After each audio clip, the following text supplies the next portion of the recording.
बालिका बहू, तेरी शादी होने वाली है अगले महीने। ये बस्ता उठाकर कॉलेज जाना बंद कर दे अब। अरे कैसी बात कर रही हो, अभी उसकी उम्र ही क्या है। इतनी जल्दी शादी करने का फैसला मैं नहीं लेने वाला।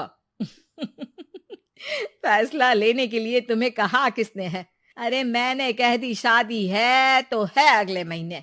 बेचारी अमिता करती भी तो क्या, छोटी सी उम्र में बन जाती है अपने से 2 गुने उम्र के आदमी की बीवी। शादी के बाद देर रात पति घर आता है। खाना लगाओ, भूख लग रही है। अमिता खाना लगाती है। ये क्या बनाया है? वो सारा खाना फेंक देता है। कर्म ही खराब थे जो इतनी कम उम्र के लड़के से शादी करा दी। तभी वहाँ अमिता की सास आ जाती है। अरे हमें क्या पता था कि ये इतनी कामकाज में ढीली है। इसकी माँ ने तो कहा था रॉकेट की स्पीड से काम करती है।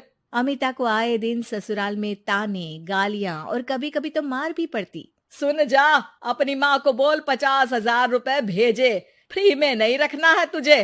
अरे मेरी एक आंख का ऑपरेशन भी तो करवाना है। अमिता को सास घर से निकाल देती है। अमिता परेशान होकर मायके की ओर जाती है। वो घर तो पहुंचती है लेकिन वहाँ ताला लगा है। अरे अमिता बेटी, क्या हाल बना रखा है तेरे पति ने? कहाँ है वो? अमिता पड़ोसी के सामने रोने लगती है। मुझे नहीं जाना उस घर में चाची। मेरे मम्मी पापा कहाँ है? उन लोगों ने तो ये मकान छोड़ दिया बिटिया। वो लोग तो कहीं और शहर चले गए। तुझे नहीं बताया? अमिता जोर जोर से रोने लगती है। नहीं बताया? ये क्या कर गए माँ पिताजी मेरे साथ? मेरी जिंदगी तो ढंग से भी खराब है। अब मैं क्या करूं? अमिता रोते हुए वहाँ से जा रही होती है कि उसे एक औरत मिलती है। अरे सुनो तो, रो क्यों रही हो? तो क्या करूं? हंसू?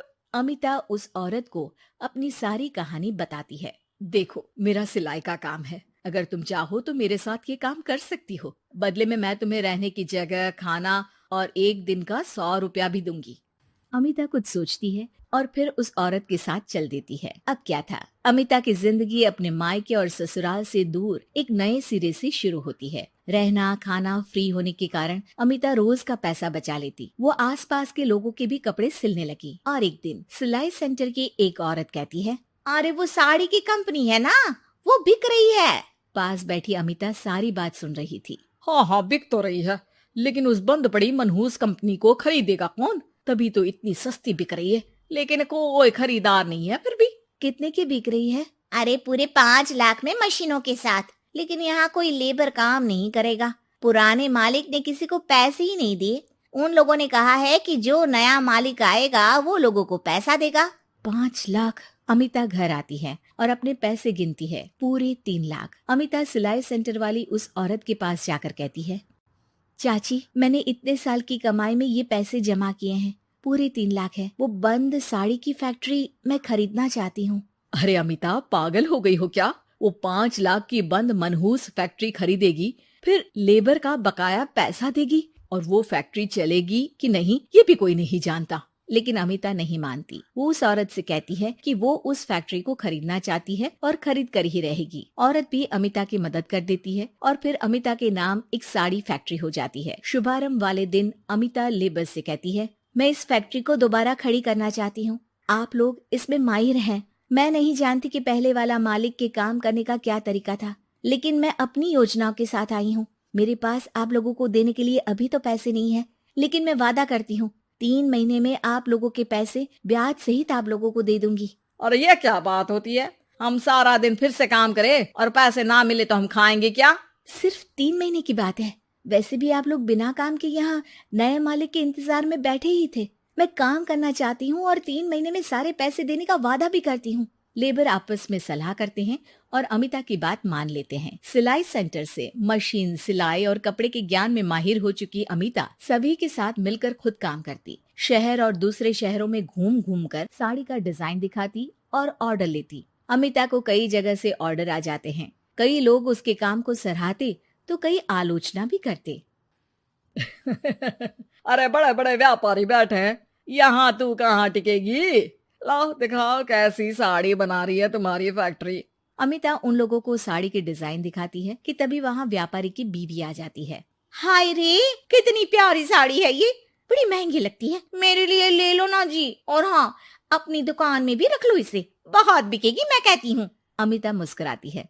अरे सेठ जी, बड़े बड़े व्यापारियों से नहीं, पर अच्छी डिजाइन और क्वालिटी से बाजार में चलती है। अब बताओ कितने का ऑर्डर है आपका? धीरे धीरे अमिता का आत्मविश्वास और बढ़ता है। बड़े बड़े ऑर्डर्स के लिए वो खुद लेबर्स के साथ मिलकर सारा दिन सारी रात काम करती, और फिर वो दिन भी आ जाता है जब अमिता को लेबर को पैसे देने होते हैं। मैं आप लोगों से 3 महीने बाद आज के दिन ये बात करना चाहती हूँ कि मैंने जितने पैसे देने की आपसे बात की थी उतने मैं नहीं दे सकती। हम लोग जानते थे कि, पर आपकी कंपनी तो फायदे में है, फिर हमारे पैसे क्यों नहीं देंगी? मतलब आप लोगों के बकाया पैसे, ये 3 महीने के पैसे और ब्याज के साथ मैं आप लोगों को 10% का मुनाफा भी दूंगी। सभी खुश हो जाते हैं। मेरा कोई परिवार नहीं है, लेकिन दिन रात आप लोगों के साथ काम करके मुझे आप लोगों में ही अपना परिवार दिखता है। अमिता की फोटो पेपर में छपती है। उसके बिजनेस मॉडल को पढ़ने के लिए कई बच्चे भी उसका इंटरव्यू करते हैं। अब अमिता 1 से 2 और 2 से 4 फैक्ट्री खोलकर देश में बड़ा नाम कमाती है।